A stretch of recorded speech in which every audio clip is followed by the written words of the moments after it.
Assalamualaikum warahmatullahi wabarakatuh. Good morning everyone. Praise be to Allah subhanahu wa ta'ala who has given us his mercy and blessings. Salawat and salam may always be given to our Prophet Muhammad sallallahu alaihi wasallam. Allow me to introduce myself. My name is Laila Hasana, student from Accounting Education Study Program of 2018 from the Faculty of Economics. Today I would like to present my research proposal with the title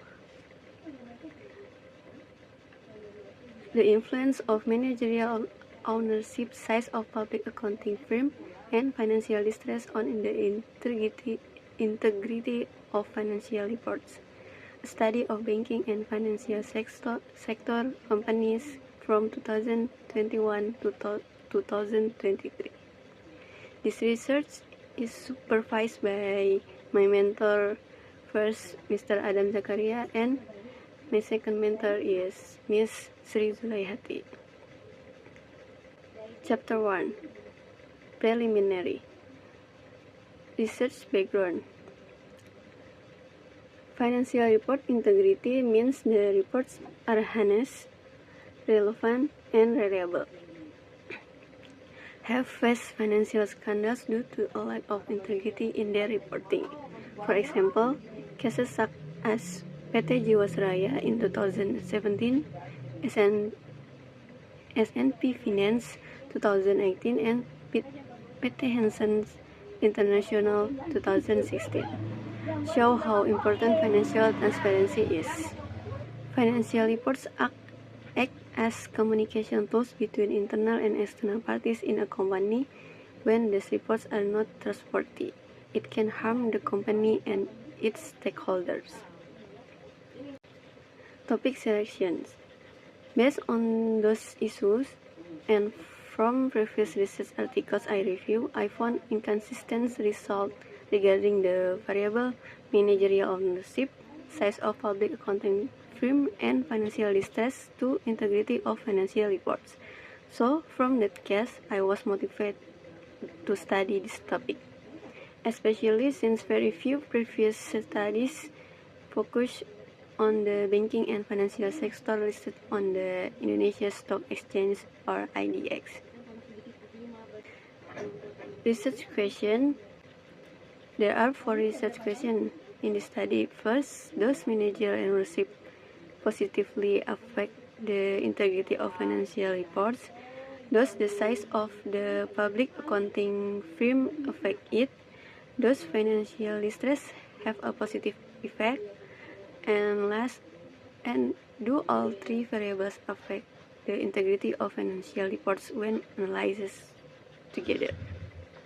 And for research objective, the main goal of this study is to understand whether there is an effect from managerial ownership, the size of the public accounting firm, and financial distress on the integrity of financial reports among companies in the banking and financial sector listed on the IDX from 2021 to 2023.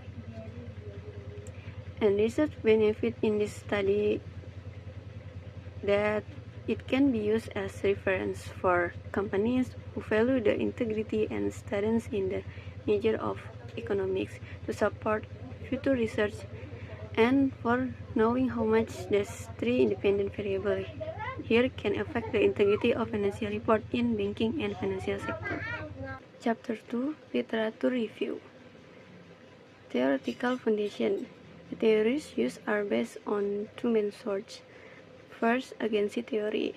Jensen and Mackling state that this theory appears because of the difference in interest between the principal or owner and the management.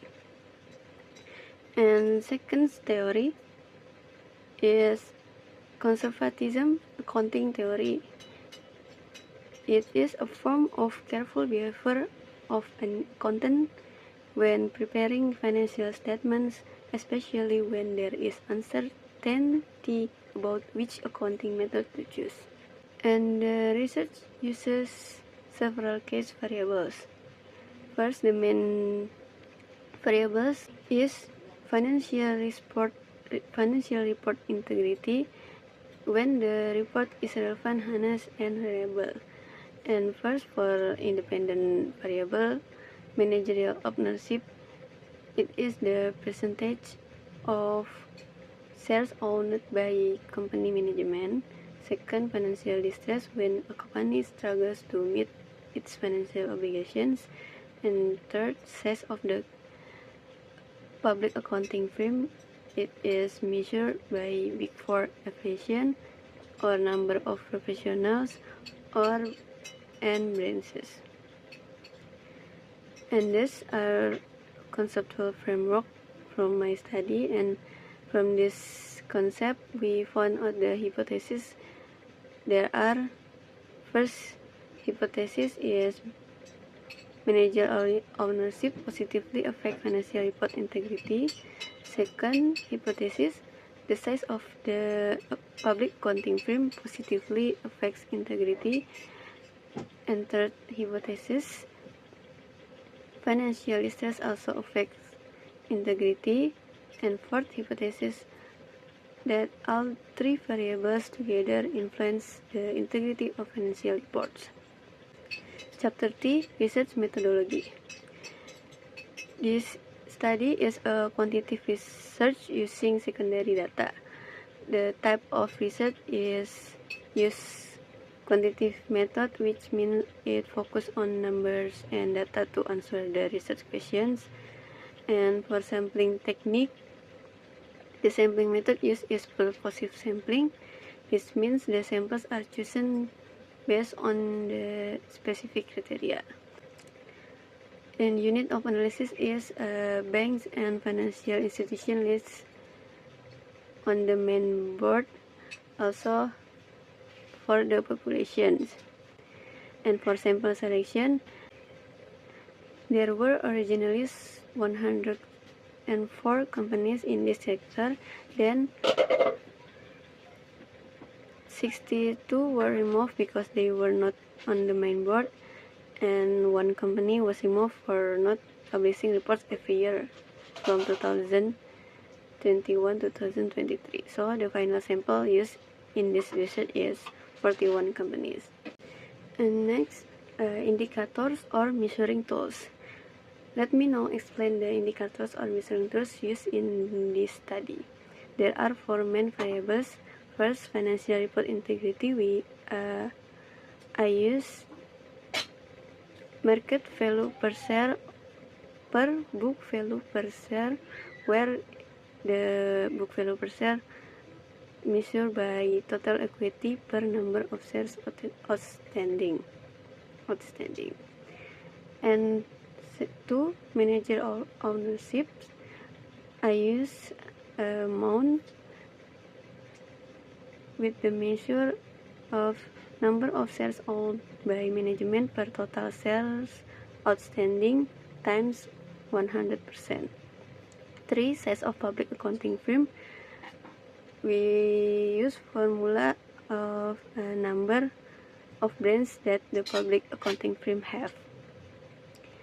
And financial distress, we use Altman Sheet Score, that is a bankruptcy index.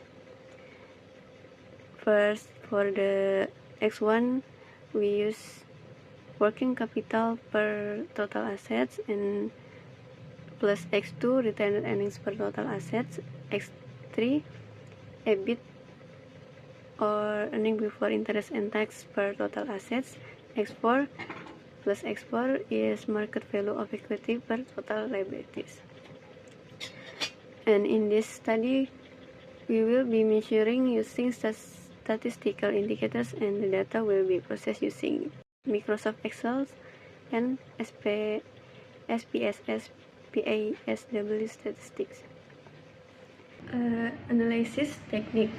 For the analysis technique, this research use quantitative methods includes first, descriptive statistics to describe the data simply, and next, analysis requirements test and regression analysis for proof the data are distributed normal and linear. And then classical assumptions testing to make sure the data fits the conditions needed. There are heteroscedasticity, multicollinearity, and autocorrelations. And then last, multiple linear regression analysis to test the influence of each independent variable on the dependent variable. There are t-tests, f-tests, and coefficient determination. That includes my research proposal presentations. Thank you very much for your time and attention. I'm sorry if there are any mistakes. Assalamualaikum warahmatullahi wabarakatuh.